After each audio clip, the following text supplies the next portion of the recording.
Thank you very much, viewers. You're welcome back again. And like we said, this is the second phase. We'll be discussing the composition and constitution of the federal cabinet. This is an issue that is national and is trending in the polity today. Every different political analysts from different angles have been berating the president that is he going to repeat the same thing that he did the first time when he came in and delayed for about 6 to 8 months before he appointed his ministers. People have blamed certain delinquencies in his administration to the delay in the appointment of ministers, and this has been on ground. May 29th till date is about let us say like less than 1 month, and the president is yet to appoint his ministers. The questions on board are: one, that should the president send his nominations along with portfolios to the National Assembly? And two, should the president retain the current crop of ministers? But we shall be dealing with the first one first. Should the president send his nominations along with portfolio? Comrade Emeka, what is your perspective? Yeah, thank you, moderator. The president has the prerogative power to constitute the Federal Executive Council. By virtue of Section 147 of the Constitution, it has defined who and who. It has defined what should constitute as ministers of the Federal Executive Council. Section 147 has provided that there shall be ministers of the government of the Federation as may be established by the president and confirmed by the Senate. Yes, subsection 2 of 147 says an appointment to the office of the Minister of the Government of the Federation shall, if the nomination of any person to such office is confirmed by the Senate, be made by the president. That means there is a precedent or a presidential condition, a condition precedent to the appointment by the president, which is a confirmation by the Senate. Wow. Let me start by saying that the appointment of ministers is a prerogative of the president, of course. Now the president can run, it is his decision whether or not to appoint ministers. But it is a constitutional requirement that there must be ministers. If it is shall. When the constitution says shall, it means it's a compulsion. It is compulsory. So it is not a decision whether or not to appoint ministers. What I'm saying is that the bureaucracy, the civil service works in a way that it is managed by permanent secretaries and directors of the ministry. But the president must appoint ministers because those civil servants are answerable to the ministers. And then the president by himself cannot be going to see permanent secretaries and requesting for reports of different ministries, activities of different ministries. So it is very, very important that the president appoints ministers, and those ministers must be done as earlier, because the last time, not just the last time, we've had by history that when there are delays in carrying out that constitutional mandate, it affects the economy, it affects investors, it affects a lot of things. So I would say in this forum that it is very important that the president kick the ground running, set up his cabinet on time, so that we can have a federal structure, and so that we can have a system that works. That will be working and will start work on time. Yeah, that will start. But should the president send his nominations to the Senate along with portfolio? Okay, that argument has been topical for some time. But I will say that it is important to have square pegs in square holes. Okay, by that I mean that, for instance, somebody who is not a lawyer and you appoint him as Minister for Justice, from ab initio, he is bound not to perform. So I would say that if the outlook of the cabinet of Mr. President should have seasoned technocrats and politicians, a balance of politicians and technocrats, people who understand governance system very well, and people who have history of previous performances. We don't want to see a situation of where somebody who is not an educationist, for instance, becoming the minister of education. What the previous situation we have. So I would want to see a National Assembly that will engage the president and tell the president that, Your Excellency, sir, please attach a portfolio to all nominations, and they want to see a National Assembly that will engage nominees, that will engage the president, that will screw them up by way of confirmation when they come for screening before the National Assembly, so that if in the interest or in the wisdom of the National Assembly any nominee is not qualified, they can ask the president to send or to re-nominate. What kind of qualification are you talking about? Is it the academic qualification which makes the round peg to be in the round hole, like your analogy was saying? Or what kind of qualification? Are you talking about the constitutional qualification? First of all, the constitution has defined it that if you must become a president, you must satisfy. President or minister. If you must become a minister, the minimum requirement that says that you must satisfy what it takes to become a House of Rep member. Okay, you must meet that. Yes. That is a constitutional requirement. But we're talking about economy now. We're talking about how to drive infrastructure. We're talking about how to boost the GDP of Nigeria. We're looking at how to see that the country is moving towards even the next level agenda. When we even talk about the next level, are you bringing in the next? Are you a next level? No, I'm. Are you a pro? Or yes, by virtue of being in Nigeria, by virtue of the fact that we have a president on ground, the president must galvanize everybody towards moving towards the direction of. Okay, now that the president has galvanized us towards the agenda of next level, yes. You are keen into this. Are you an APC person, comrade? I'm not political. I'm not partisan at this point. But you just mentioned next level now. Yeah, next level is a mantra. Okay. It's a good mantra. And you are keen into the mantra. Yes, I've keyed into the mantra. Very well. And we must see that the country is moving towards that direction. Thank you very much, comrade Emeka. Thank you. Your point has been made. Comrade Chris Okonkwo, do you have a dissenting opinion to what Comrade Emeka has said with respect to attaching portfolios to nominations of ministers in the National Assembly, as much as considering the delay and the effects? Thank you, Mr. Moderator. Honestly, one thing I know about excellence is that excellence does not delay. And what I mean in essence is that when you have a doom,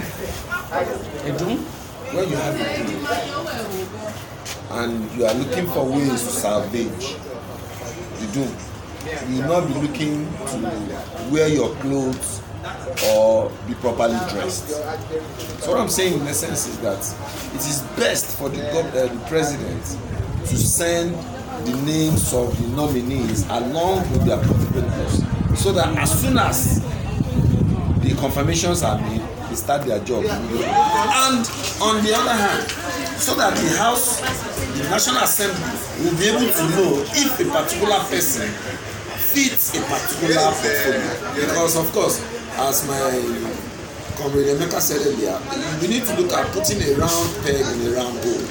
You know, time has passed when you bring in anybody to come and hold a ministerial position when that person is barely qualified to hold that position.